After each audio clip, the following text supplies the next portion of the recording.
How's everybody doing? My name is Anthony Brian Logan, and today we got to talk about the squad member Rashida Tlaib being under investigation by the House Ethics Committee for a campaign finance violation.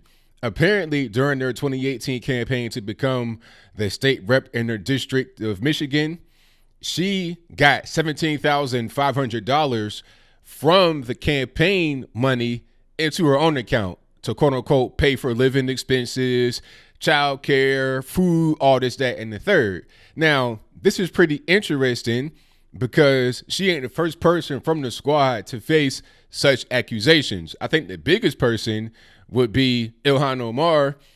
She is in this whole love triangle. Okay, you have a brother that could have been her husband, a guy that is her husband, but not necessarily legally up until recently, and now not anymore. Then you have a third person, the white man who she said were so dangerous, but I digress. A guy that was on her campaign staff in some kind of way, a consultant or whatever. She didn't pay him $230,000 for consultation fees, is that, and the third. Meanwhile, they're seen out on the town, and you know that money that she's giving him, which is like 1/3 at least of all of her campaign funds, is going to get funneled back to her. Shouldn't that also be a campaign finance violation? Maybe it is. Maybe it's an ethics violation at the very least. I don't know, but I digress. The point is that the squad, which consists of Rashida Tlaib, Ilhan Omar, like I said, and also AOC and Ayanna Pressley, they got some really big issues with corruption. And it's no surprise that a person like Rashida Tlaib would be battling with corruption. First of all, what did she do aside from being a politician? What is her job? Is she involved in business? Is she some type of high-level executive? What's really going on with Rashida Tlaib? All that I've seen from her is that she's a politician. She was married at one particular point in time to a guy for, 17 years? From 98 to 2015? So maybe after she got divorced, she couldn't keep up with the payments. I'm not really sure what's going on. She has 2 kids, so maybe she did not have enough money while she was married to be able to maintain after she's married. But if you're divorced and you guys are making it before you got divorced, why can't you make it right now? You know, he's paying his part, you're paying your part, but maybe you don't pay your part. Maybe you decided, okay, I'm going to be independent. I want to be out here on my own. And you're not able to make it because you don't have any kind of real skills aside from being a politician. Now, the monies were given to her apparently through some text messages, and I'll place some links to that text in the description box. But apparently she was paid that money up until like the campaign was over with. Maybe a little bit before then. I think she said until the primary. So now, I suppose she had some money, but before then, she didn't. No excuse to be taking money from the campaign, which is a direct violation. You can't do that.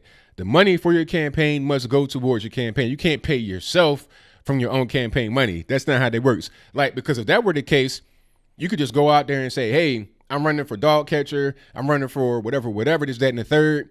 Okay, give my campaign some money, and then you put it in your own pocket. Go out and buy real estate with no real intentions of actually winning. So you can't be doing stuff like that. But like I said, no surprise. I saw Rashida Tlaib being thrown out of, it might have been a Trump rally or something, being thrown out like Will Smith and Jazz, like, thrown out like that.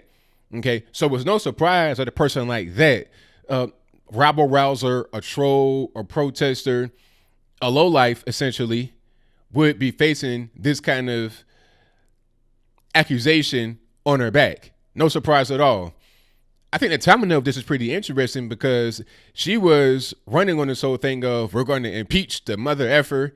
Now you have the impeachment inquiry happening as we speak, which is really a snooze fest. If you want to get a good night's sleep, watch the impeachment inquiry before you go to bed, but I digress. She was one of many people to be very vocal about wanting to impeach the president. Now that you got the impeachment inquiry happening, she gets this thing on the back. It's pretty interesting. I think what's going on, or what could be going on, is that the Democratic Party are tired of the squad dominating them. This could be some insurrection from the inside. All right. They said, look, man, we don't got time for this. AOC and all these people, they trying to dictate us, bringing us all the way far to the left. We can't win like that. Get them out of here. No, we got campaign finance violations all over the place, but let's focus it right here where we think it deserves to be. And that's good for them.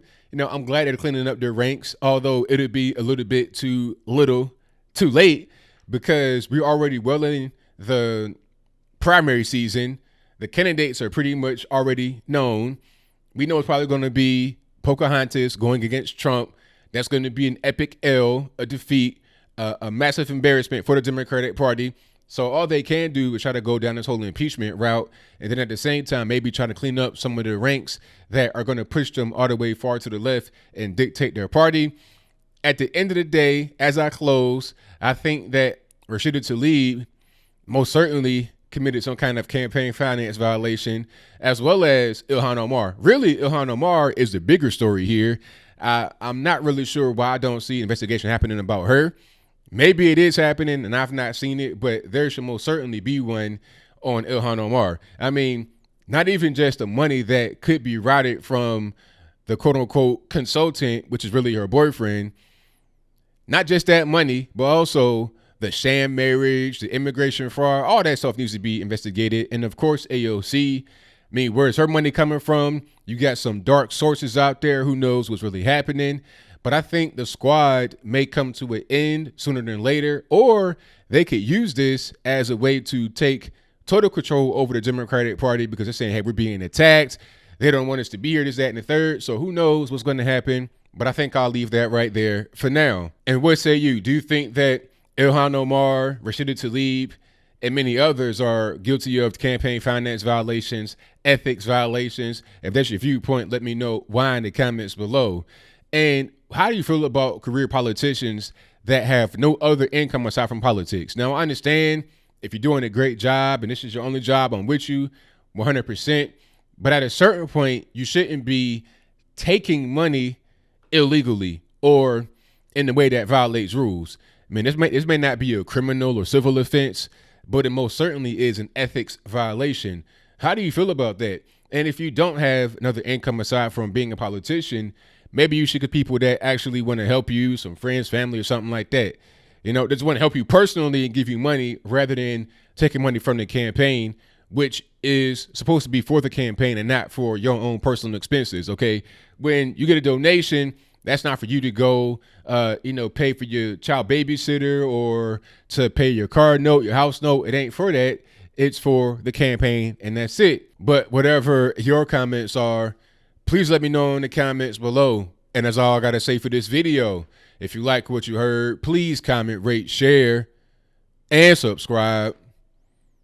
Peace.